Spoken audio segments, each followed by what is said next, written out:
আরো প্রেমে, আরো প্রেমে মোর আমি ডুবে যাক নেমে। বলিউডের সেলিব্রিটি দম্পতিদের নিয়ে এত বিচ্ছেদ জল্পনার মাঝেই হয়তো এখন এই গানটাই গুনগুন করে গাইছেন অভিষেক বচ্চন। হাওয়া অন্তত তেমনটাই। রবিবার ক্যারিয়ারের প্রথম সেরা অভিনেতা হিসেবে ফিল্মফেয়ার অ্যাওয়ার্ড জিতেছেন তিনি। আর পুরস্কার নিতে উঠে মঞ্চ থেকে তিনি তা উৎসর্গ করলেন শ্রী ঐশ্বরিয়া রায় বচ্চনকে।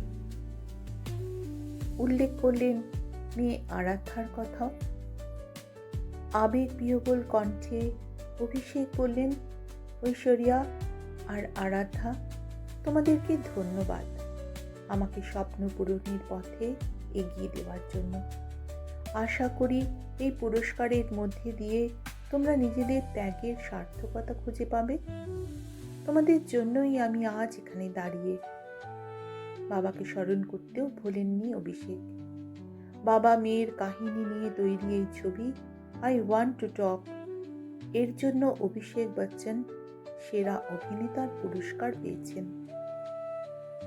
তাই বাবা অমিতাভ বচ্চন ও কন্যা আরাধ্যাকে আলাদা করে ধন্যবাদ জানিয়েছেন।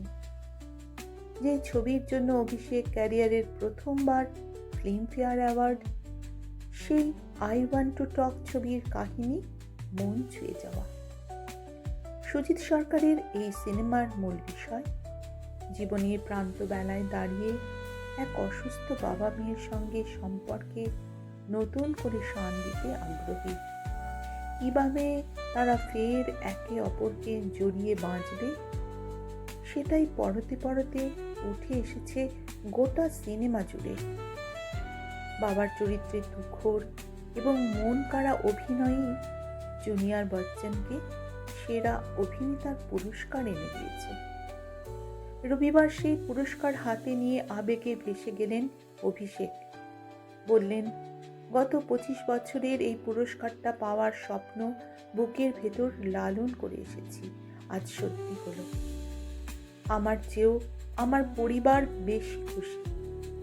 সমস্ত পরিচালক, প্রযোজক যারা আমার উপর ভরসা রেখেছেন, গত 25 বছর ধরে আমাকে কাজের সুযোগ দিয়েছেন, তাদের সকলকে এটা উৎসর্গ করলাম। এই পুরস্কার পাওয়া সহজ ছিল না, কিন্তু আমি মনে করি আমি এর যোগ্য হতে পেরেছি।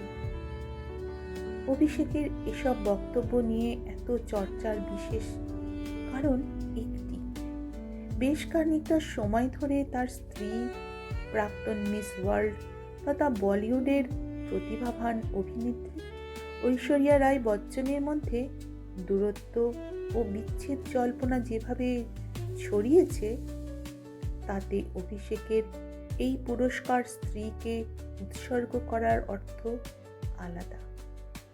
বলিউডের সমস্ত গুঞ্জন ফিসফাস সরিয়ে অর্ধাঙ্গিনী শব্দের প্রকৃত অর্থ যে কি, সেটাই বোধহয় আরও একবার বুঝিয়ে দিলেন জুনিয়র বচ্চন।